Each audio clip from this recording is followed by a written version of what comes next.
Sahabat info hari ini, saya akan mengajak Anda untuk bersama-sama menyaksikan keanekaragaman dunia melalui informasi terbaru. Jangan lupa tekan tombol langganan dan lonceng notifikasi, supaya Anda tidak ketinggalan kabar seru berikutnya. F-22 Raptor dirancang sebagai pesawat tempur superioritas. Pesawat ini dibuat untuk mengungguli semua pesawat tempur yang ada di dunia. Namun F-22 lahir pada saat yang kurang tepat. Ketika pesawat ini lahir, Amerika tidak memiliki musuh sepadan dalam hal kekuatan udara. Akibatnya jumlah produksi F-22 dipangkas, dan bahkan fasilitas produksinya dihentikan. Pengurangan jumlah produksi menyebabkan harga per unit F-22 menjadi sangat tinggi. Penghentian jalur produksi membuat F-22 tidak bisa beradaptasi dengan perkembangan teknologi terkini. Pada saat muncul pesaingnya, sebagian teknologi yang dimiliki F-22 sudah ketinggalan zaman. Pesawat F-22 terakhir yang diproduksi keluar dari hanggar pada bulan Desember tahun 2011. Artinya, pesawat paling baru saat ini sudah berusia hampir 12 tahun, sementara sebagian lainnya sudah berusia 25 tahun. Dalam video ini, kita akan membahas tentang pesawat tempur F-22 Raptor. Ide awal pembuatan F-22 bermula pada awal tahun 1980-an. Pada tahun 1981, Angkatan Udara Amerika menyampaikan kebutuhan akan pesawat tempur taktis maju atau Advanced Tactical Fighter, untuk menggantikan F-15 dan F-16. Hal ini dipengaruhi oleh meningkatnya ancaman, terutama pengembangan pesawat tempur Sukhoi 27 dan MiG-29 oleh Uni Soviet. Setelah dikaji selama beberapa tahun, pada tahun 1985 dikeluarkan Request for Proposal untuk pesawat tersebut dengan penekanan pada kemampuan stealth dan super cruise. Request for Proposal adalah penawaran kepada perusahaan untuk mengajukan proposal membuat pesawat tersebut. Pada tahap prototipe YF-22, pesawat ini diberi nama Lightning II. Kemudian, saat menjadi F-22, secara resmi menyandang nama Raptor. Meskipun saat ini jika mendengar nama Raptor yang terbayang adalah dinosaurus Velociraptor, dalam konteks F-22, Raptor berarti burung pemangsa. Sebagai burung pemangsa, F-22 dibekali kemampuan dan teknologi untuk mengalahkan pesawat manapun pada saat itu di udara.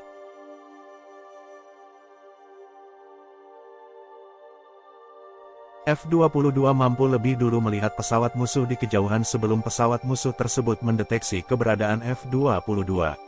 F-22 akan menembak terlebih dahulu pesawat tersebut, dan menghancurkannya sebelum pesawat itu menyadarinya. Untuk bisa mendeteksi musuh terlebih dahulu, F-22 dibekali dengan radar APG-77 yang dibuat khusus untuk F-22. Ini merupakan radar dengan teknologi AESA. Radar ini memiliki bidang pandang dengan sudut 120 derajat. Jarak operasionalnya adalah 160 km. Sumber lain menyebutkan jarak operasional radar ini mampu mendeteksi objek 1 meter persegi hingga jarak 241 km. Kemampuan radar ini mengungguli radar pesawat tempur lain pada masa itu. Misalnya, Sukhoi 27 yang radarnya baru bisa melacak target berukuran pesawat tempur pada jarak 100 km. F-22 mampu lebih dulu melihat pesawat musuh di kejauhan sebelum pesawat musuh tersebut mendeteksi keberadaan F-22. F-22 akan menembak terlebih dahulu pesawat tersebut, dan menghancurkannya sebelum pesawat itu menyadarinya. Untuk bisa mendeteksi musuh terlebih dahulu, F-22 dibekali dengan radar APG-77 yang dibuat khusus untuk F-22. Ini merupakan radar dengan teknologi AESA. Radar ini memiliki bidang pandang dengan sudut 120 derajat. Jarak operasionalnya adalah 160 km. Selain itu, untuk memperbesar kesenjangan jarak deteksi, F-22 juga dilengkapi kemampuan stealth atau siluman. F-22 didesain dengan bentuk geometri yang memantulkan gelombang radar supaya tidak kembali ke antena radar musuh. Untuk memperbesar kesenjangan jarak deteksi, F-22 juga dilengkapi kemampuan stealth atau siluman. F-22 didesain dengan bentuk geometri yang memantulkan gelombang radar supaya tidak kembali ke antena radar musuh. Selain itu, gelombang radar yang dipantulkan juga sangat kecil karena permukaan luar F-22 diberi lapisan khusus yang menyerap gelombang radar. Hal ini membuat F-22 memiliki radar signature yang sangat kecil. Besarnya radar signature ini dinyatakan sebagai radar cross-section, dengan satuan meter persegi.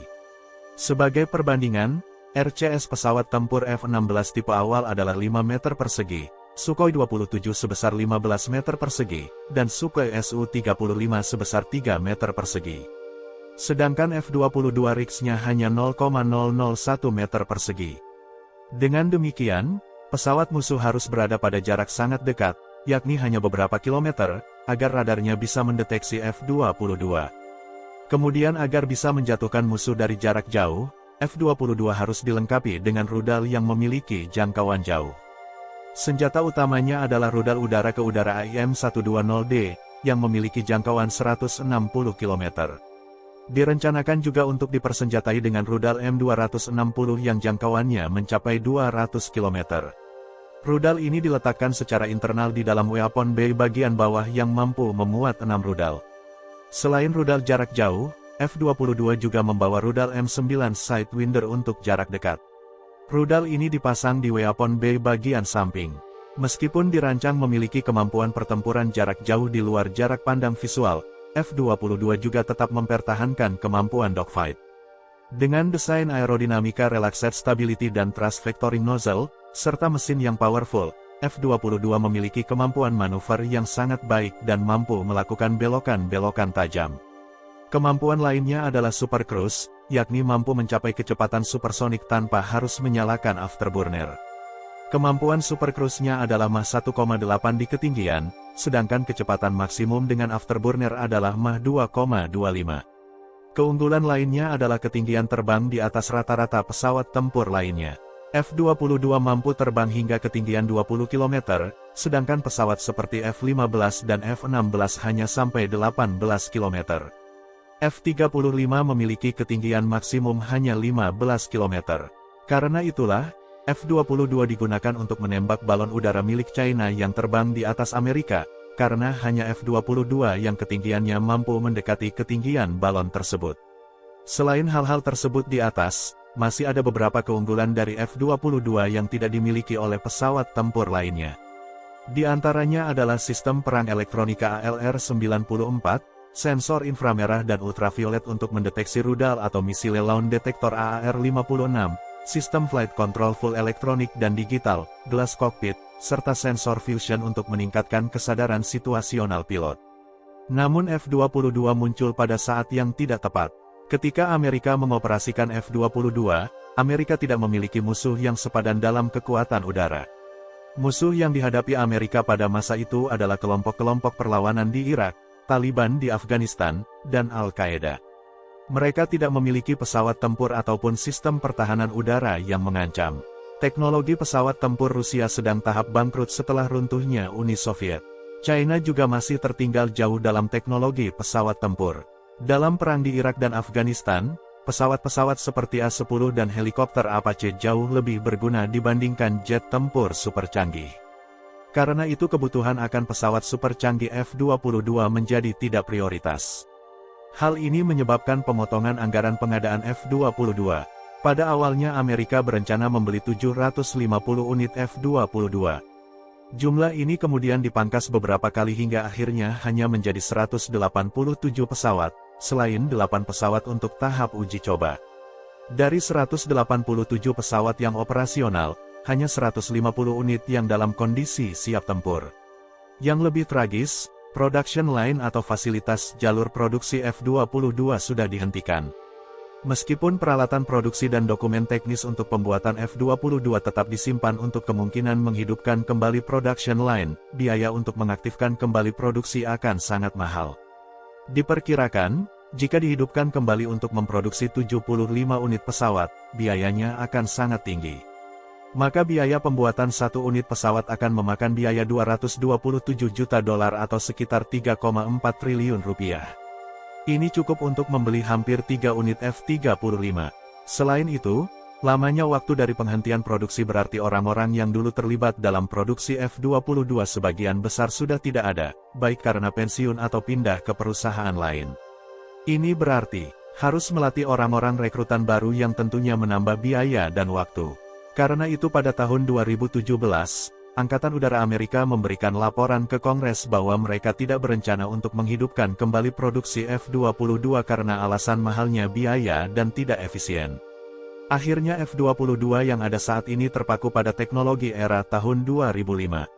Sebagian dari perangkat sensor dan elektronik di pesawat F-22 sudah ketinggalan zaman. Dari segi kecepatan, ketinggian terbang, dan kemampuan manuver, F-22 masih memiliki keunggulan. Tetapi dalam hal kecanggihan radar, sensor, dan avionik, F-22 jauh tertinggal jika dibandingkan dengan F-35. Beberapa upgrade pada F-22 yang sudah dilakukan meliputi pemasangan Advanced Infrared Search and Track, upgrade sistem komunikasi, sistem data link, dan lain-lain. Namun upgrade ini juga mengalami kendala dengan dihentikannya jalur produksi. Ini berbeda dengan pesawat lain seperti F-16 atau F-15. Meskipun muncul pada era tahun 70-an, jalur produksi F-15 dan F-16 masih tetap berjalan hingga saat ini. Upgrade seperti pemasangan Distributed Aperture System seperti yang dimiliki oleh F-35 akan sangat sulit karena berarti merubah konfigurasi elektronik pesawat. Upgrade tidak bisa hanya mengganti salah satu komponen, melainkan harus merubah keseluruhan sistem. Upaya upgrade ini juga terbentur permasalahan anggaran. Amerika lebih suka menggelontorkan biaya untuk pengembangan F-35 yang lebih baru. F-22 meskipun pernah menjadi pesawat tercanggih, namun usia airframe pesawat ini sudah 25 tahun.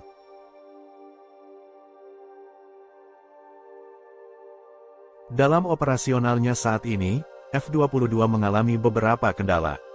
Di antaranya adalah tidak kompatibelnya sistem komunikasi dan pertukaran data yang digunakan. Hal ini karena Angkatan Udara Amerika tidak memasukkan F-22 dalam daftar pesawat yang mendapatkan upgrade Advanced Battle Management System. Hal ini berakibat, F-22 tidak bisa melakukan pertukaran data dan komunikasi langsung dengan pesawat lain, misalnya F-35. Akhirnya F-22 yang ada saat ini terpaku pada teknologi era tahun 2005. Sebagian dari perangkat sensor dan elektronik di pesawat F-22 sudah ketinggalan zaman. Dari segi kecepatan, ketinggian terbang, dan kemampuan manuver, F-22 masih memiliki keunggulan. Tetapi dalam hal kecanggihan radar, sensor, dan avionik, F-22 jauh tertinggal jika dibandingkan dengan F-35. Beberapa upgrade pada F-22 yang sudah dilakukan meliputi pemasangan Advanced Infrared Search and Track, upgrade sistem komunikasi, sistem data link, dan lain-lain. Namun upgrade ini juga mengalami kendala dengan dihentikannya jalur produksi. Pesawat ini dibuat untuk mengungguli semua pesawat tempur yang ada di dunia. Namun F-22 lahir pada saat yang kurang tepat. Ketika pesawat ini lahir, Amerika tidak memiliki musuh sepadan dalam hal kekuatan udara. F-22 adalah pendekar sakti yang hidup di masa tidak ada lawan tanding. Ketika muncul para pendekar lainnya, ia sudah terlalu tua. Namun Raptor sepertinya masih enggan untuk mati. Meskipun sudah berhembus wacana untuk mempensiunkan F-22, hal ini masih terus diperdebatkan. F-22 Raptor setidaknya masih akan terbang hingga tahun 2030, yang direncanakan akan digantikan oleh pesawat hasil program Next Generation Air Dominance.